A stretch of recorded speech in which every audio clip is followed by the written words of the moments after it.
भारत के मुख्य सरगना और मोस्ट वांटेड की लिस्ट बहुत ही बड़ी है। इनमें नामी डाकू का भी समावेश होता है। आतंकवादी, अलगाववादी, उग्रवादी के बारे में तो सब कोई जानते हैं, लेकिन नई पीढ़ी को खूंखार डाकुओं के बारे में बहुत ज्यादा मालूम नहीं है। इसीलिए दोस्तों, आज मैं देश के 5 सबसे खूंखार डाकुओं के बारे में बता रहा हूं। तो चलिए आज का वीडियो शुरू करते हैं और जानते हैं भारतवर्ष के 5 सबसे खूंखार डाकुओं के बारे में।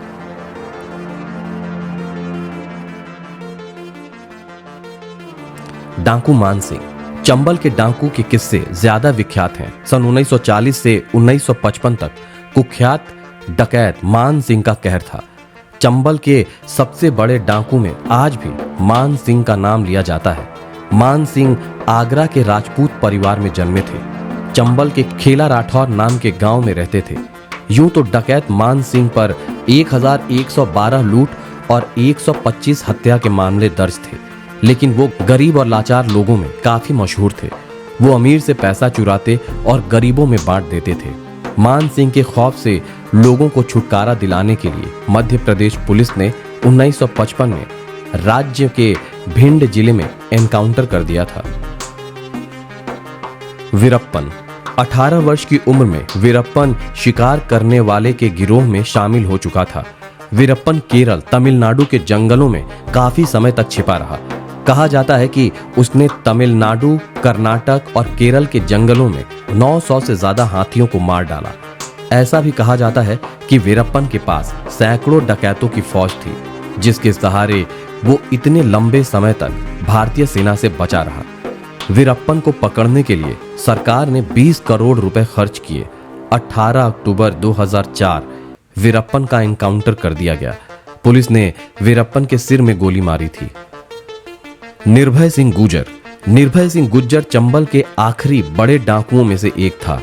निर्भय सिंह के ग्रुप में 70 से 75 डकैत थे, जो AK-47 जैसे राइफलों से लैस थे।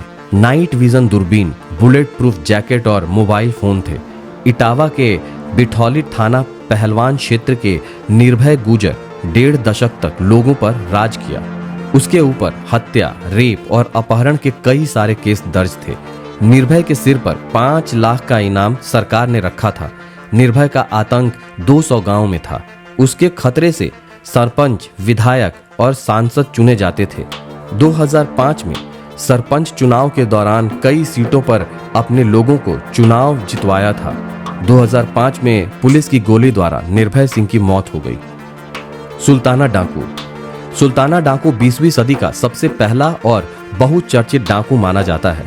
सुल्ताना डाकू के बारे में बहुत ज्यादा जानकारी तो उपलब्ध नहीं है, लेकिन कुछ सूचनाओं में यह बताया गया है कि उत्तर प्रदेश के बिजनौर जिले में नजीबाबाद में टूटा फूटा किला है, जिससे सुल्ताना डाकू का किला कहा जाता है।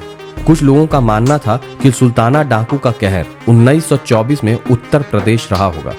सुल्ताना डाकू गरीब और मजदूरों के बीच काफी मशहूर था। उन्हें पश्चिमी मीडिया ने रॉबिन हुड का नाम दे रखा था। अमीरों से चीज लूटकर गरीबों में बांट देते थे। इनको ब्रिटिश सरकार ने नजीबाबाद में फांसी देकर मार डाला था। फूलन देवी। किसी जमाने में दहशत का दूसरा नाम फूलन देवी था।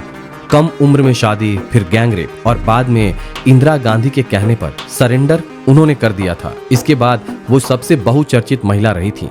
वो जातिगत भेदभाव का शिकार बनी थी। उन्होंने कई डकैती की थी। उन्होंने 1983 में सरेंडर किया था। उसके बाद उन्हें 11 साल तक जेल में बिना मुकदमा चलाए रहना पड़ा था। तो दोस्तों, ये है भारत के कुछ खूंखार डाकू। भारत के कई राज्यों में डाकू थे। डकैती, रेप, मर्डर जैसे गंभीर अपराध उनके सर पर थे। सरकार ने उन्हें पकड़ने के लिए लाखों रुपयों का इनाम रखा। डाकू की टोली ने 5 से लेकर 100 तक सदस्य रहते थे। बड़े बड़े डाकुओं को पकड़ने के लिए कभी कभी सेना का भी सहयोग लेना पड़ा था। इस समय में डाकू बीहड़ में नहीं रहते, वो शहरों में पाए जाते हैं और दिन दहाड़े डाका डालते हैं, लेकिन लोगों को लूट का पता ही नहीं चलता।